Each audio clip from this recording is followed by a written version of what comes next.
चढ़ी चढ़ी चढ़ी चढ़ी चढ़ी चढ़ी अक्षय बढ़ के चढ़ी रंग में डिजाइनदार खुशबूदार जड्डा चढ़ी चढ़ी पार्टी चढ़ी कॉमन मैन से लेकर सुपर मैन तक सभी के लिए मिलेगा सच में नीली पीली सतंगी चीज कभी चढ़ी रात के जाओ के डिस्को वाली चढ़ी रेडी वाली चढ़ी नाड़े वाली बिना नाड़े वाली लास्टिक वाली प्लास्टिक वाली छोटे बच्चों के छोटा भीम डोली छाप चढ़ी बड़ों को टाइगर प्रिंट चढ़ी फुल गेंडे वाली चढ़ी चाहे जितना खेलो कबड्डी टूट जाएगी हड्डी नहीं फटेगी चढ़ी चढ़ी चढ़ी चढ़ी चढ़ी चढ़ी अक्षय बढ़कर एक चढ़ी। આ ડાયલોગ છે જાણીતા ફિલ્મ કલાકાર નવાઝુદ્દીન સિદ્દીકીનો।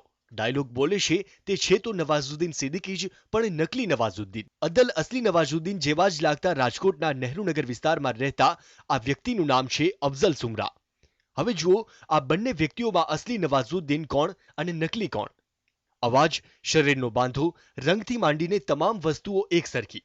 ભલભલા આ ભેદ પારખવામાં થાપ ખાઈ જાય છે। ગેંગ ઓફ વાસેપુર ફિલ્મ આવી અને જેમ નવાઝુદ્દીન સિદ્દીકીની ફિલ્મ ઇન્ડસ્ટ્રીને ઓળખ થઈ એમ જ રાજકોટના અફઝલને પણ આ ફિલ્મે નવી ઓળખ આપી। તે અફઝલમાંથી નવાઝુદ્દીન બની ગયો।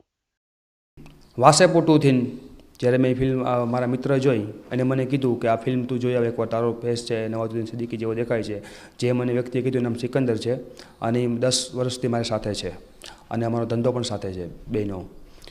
તે પછી મેં એમની ઘણી મૂવી જોઈ બદલાપુર આ તે જેવો એનો લુક હોય એવો લુક હું મને એવું લાગ્યું કે મારો એના જેવો ક્યાંક ફેસ અડતો આવે છે અને રાજકોટમાં પણ બધા મને વારે ઘણી કહેતા રહે છે કે તારો સીન તો નવાઝુદ્દીન સિદ્દીકી જેવો દેખાય છે। રાજકોટનો અફઝલ એટલે કે ડુપ્લિકેટ નવાઝુદ્દીન અસલી નવાઝુદ્દીનને પણ મળી ચૂક્યો છે। જો કે આ માટે તેના મિત્રને ઘણું કષ્ટ વેઠવું પડ્યું।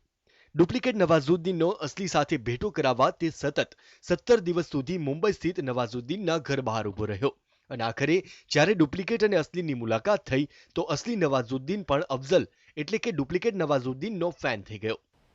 ओए है ओ निकालो ओ निकाल ओ जिंदा आदमी को बंद कर दिया यहाँ पर ओए भगवान से डरो ओए मूंगे बैलों की नगरी है ओ निकाल निकाल।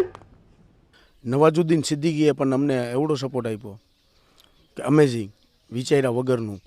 એમના ઘરે બોલાવ્યા, એના ભાઈ નવાઝુદ્દીન સિદ્દીકીના ભાઈ પોતે અમને જ્યુસ પીવડાવ્યું અને અમને લઈ ગયા પોતાની ગાડીમાં, એના ઘરે લઈ ગયા, અમને બેસાડ્યા અને અફઝલના પોતાના બોલેલા ડાયલોગ સરસ રીતે સાંભળી અને એના મોઢામાંથી આ શબ્દ હતા કે મારી સામે તે એક આઈનો ઊભો કરી દીધો।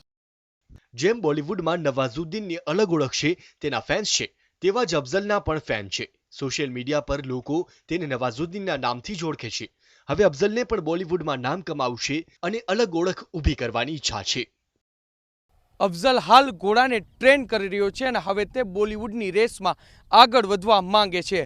ત્યારે અફઝલ બોલિવૂડની આ રેસ સુધી ક્યારે પહોંચે છે તે જોવાનું રહ્યું। કેમેરા પર્સન હિમાંશુ મુકોણા સાથે મોહિત ભટ્ટ, TV9 રાજકોટ।